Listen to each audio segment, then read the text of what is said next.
आज मैं आपको बुधवार के व्रत की कहानी सुनाने जा रही हूँ। अगर आप बुधवार का व्रत करते हैं तो आपको बुधवार की कहानी जरूर सुननी चाहिए। इससे व्रत का पूरा फल मिलता है। कहानी है कि किसी नगर में एक राजा था। उसके दो रानियां थी। बड़ी रानी बहुत ही कुटिल स्वभाव की थी, बहुत ही गुस्सेल, लालची, स्वार्थी स्वभाव की थी। वो अपना मतलब सबसे पहले देखती थी। बड़ी रानी के दो पुत्र थे, जबकि छोटी रानी बिल्कुल उलट स्वभाव की थी, बहुत ही नम्र, सबको आदर देने वाली, सबकी इज्जत करने वाली, परंतु उसे कोई औलाद नहीं थी।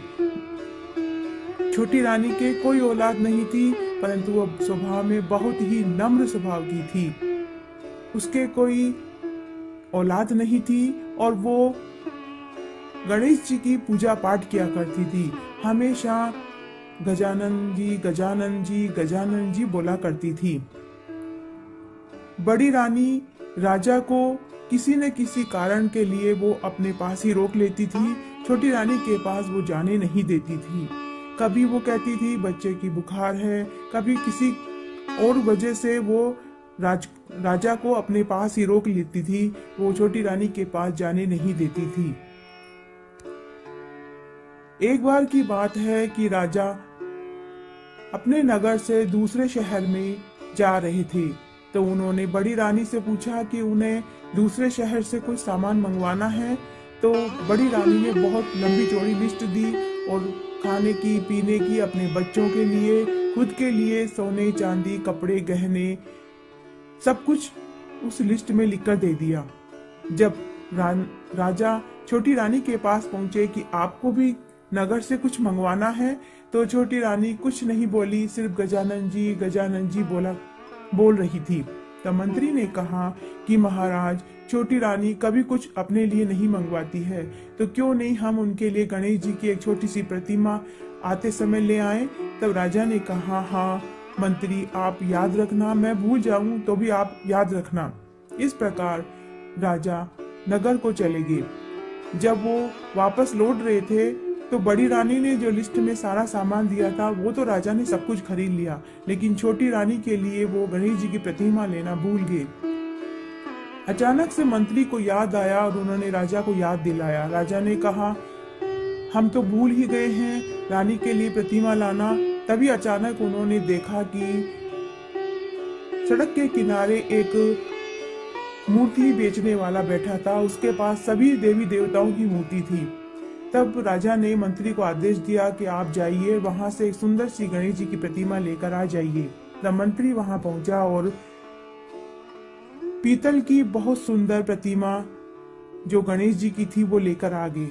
इस प्रकार राजा अपने महल में आए और जो बड़ी रानी ने जो सारे सामान मंगवाए थे वो उनको दिए, और छोटी रानी ने जो गणेश जी की प्रतिमा मंगवाई थी, या उन्होंने तो नहीं मंगवाई थी, लेकिन जो राजा लेकर आए थे वो उन्होंने छोटी रानी को दे दी।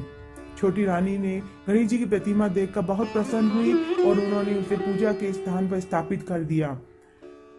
जैसे ही वो प्रतिमा राजमहल में आई, तब से ही महल में अच्छे अच्छे शुभ समाचार सुनने को मिल रहे थे। राजा के राज्य में एक पड़ोसी राज्य जो आक्रमण कर रहा था, कई वर्षों से राजा के जो सेना थे उस पड़ोसी राज्य से लड़ाई लड़ रहे थे, और अचानक से गणेश जी का आगमन होने और स्थापित करने से वहां से शुभ समाचार मिला कि राजा की जो सेना थी वो जीत गई है। पड़ोसी राज्य के जो राजा जो आक्रमण कर रहे थे वो हार गए हैं। सबसे पहले तो ये एक शुभ समाचार मिला।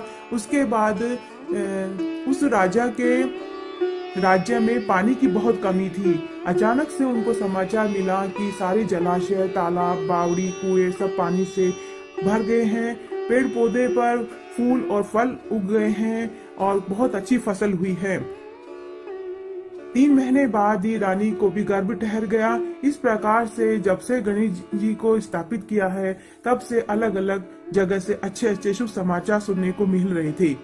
राजा भी बहुत खुश हुए छोटी रानी से। जब बड़ी रानी को पता चला कि छोटी रानी को गर्भ ठहर गया है, तो उससे तो काटो तो खून नहीं। अब वो सोच रही थी कि ये तो बहुत गलत हो गया है। जब से ये गणेश जी स्थापित हुए हैं तब से कुछ न कुछ अच्छा हो रहा है। तब बड़ी रानी ने अपनी दासी और बांदियों से कहकर छोटी रानी के यहाँ से गणेश जी की प्रतिमा को उठाकर लाने के लिए कहा।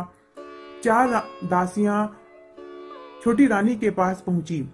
एक दासी तो गणेश जी की प्रतिमा को ढूंढने में लग गई, 2 दासियां छोटी रानी से बातों में लग गई और चौथी जो दासी थी उसने वो गणेश जी की प्रतिमा चोरी कर ली। चोरी करके उन्होंने महल के ही कुएं में उसको डाल दिया।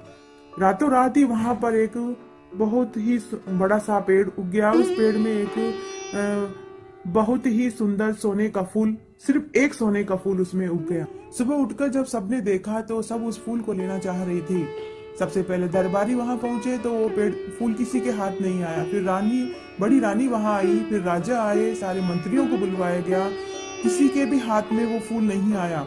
अचानक से सबने छोटी रानी के वहां न होने का बोला तो सब राजा ने छोटी रानी को बुलवाया। जैसे ही छोटी रानी वहां आई उसने अपनी झोली फैला दी और फूल अपने आप टूट कर छोटी रानी की झोली में आ गया और वो वापस से गणेश जी की प्रतिमा में बदल गया। राजा को बड़ा आश्चर्य हुआ कि ये वही प्रतिमा थी जो वो कल ही शहर से लेकर आए थे। तो उन्होंने रानी से पूछा कि ये प्रतिमा इस कुएं में किस प्रकार आई। तो छोटी रानी ने अनभिज्ञता जताई, बोला कि मुझे कुछ नहीं मालूम कि ये गजानन जी की प्रतिमा इस कुएं के अंदर कैसी आई। तब जो वो प्रतिमा थी गजानन जी की वो एक गणेश जी के रूप में प्रकट हो गई और साक्षात गणेश जी के रूप में प्रकट होकर उन्होंने कहा कि जिसने भी ये कार्य किया है या तो वह स्वयं बता दे, अन्यथा फिर हम बता देंगे। बड़ी रानी ने फिर भी नहीं बताई, लेकिन बड़ी रानी शर्म से झुकी जा रही थी। उसे अपनी गलती का एहसास था लेकिन वह बोल नहीं पा रही थी। तब गणेश जी की कृपा से कुएं के पानी के अंदर वो सब कुछ दृश्य राजा को, दरबारी मंत्रियों को वो दिखाया गया जो बड़ी रानी ने की थी। बड़ी रानी ने किस प्रकार अपनी दासी बांदियों को भेजकर छोटी रानी के कमरे में भेजा, वहां से कैसे प्रतिमा चुरा कर किस प्रकार इस कुएं के अंदर फेंका गया, वो सारा कुछ उसमें दिखाया गया। तब राजा को वो सारा आभास हुआ।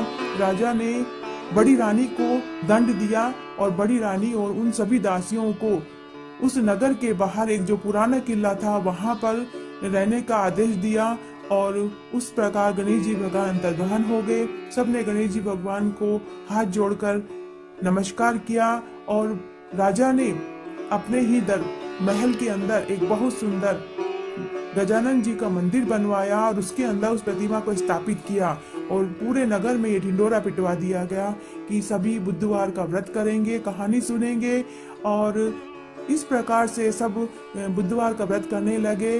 और राजा ने छोटी रानी को अपने महल में पूरे मान सम्मान के साथ, आदर के साथ रखा और छोटी रानी को 9 महीने के बाद एक सुंदर पुत्र को जन्म हुआ। और इस प्रकार से बुधवार का व्रत जो छोटी रानी करती थी उसका उसे वो पूरा फल मिला। इस प्रकार आप भी अगर बुधवार का व्रत करते हैं तो बुधवार की कहानी जरूर सुननी चाहिए। ये जो मैंने वीडियो बनाया है अगर आपको पसंद आता है तो प्लीज मेरा वीडियो लाइक करें, चैनल सब्सक्राइब करें